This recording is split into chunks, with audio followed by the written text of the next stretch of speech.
مگر مسئلہ یہ ہے نا، میں آپ کو بتاؤں کہ لوگ ادھر جاتے ہیں، ان کے اوپر کوئی میکینزم لا کا ایسا نہیں ہے کہ جس وجہ سے وہ دوبارہ چھوٹ کے آ جاتے ہیں. ان کو کہتے ہیں، وہ کہتے ہیں ہم نے پیسے لگائے ہیں، ہم دوبارہ جو ہے دفتر میں دوبارہ آئیں تاکہ اس سے کما کے جائیں. ان لوگوں نے اس کو جو ہے نا وہ سویٹ ہوم کی طرح رکھا ہوا ہے کہ جو آتا ہے ادھر سے کما کے چل جاتے ہیں. یہ کام غلط ہے. لوگوں کو آسانی سے پیسے لے لیتے ہیں اور ان پڑھ ہوتے ہیں. جو کام کرانا ہے تو اس سے زیادہ وہ ان پڑھ ہوتا ہے جو کام کراتا ہے. تو اس لیے گزارش یہ ہے کہ پڑھے لکھے لوگ بھی جو ہے ان کے چکر میں نہ آئیں اور اپنا کام کرائیں. مہربانی خود کہیں.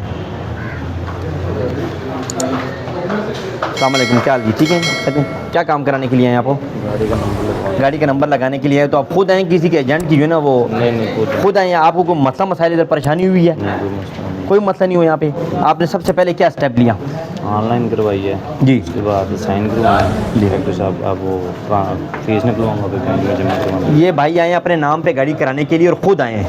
ان کو کسی قسم کا مسئلہ نہیں درپیش ہوا. یہ کاؤنٹر لگے ہوئے ہیں، کاؤنٹر نمبر 1 ہے، 2 ہے، 3 ہے، مختلف پروسیس میں ہے. ٹھیک ہے نا. وہ جا کے انہوں نے فالو اپ کیا ہے اور آٹومیٹکلی جو ہے نا ان کا چلان جنریٹ ہوگا.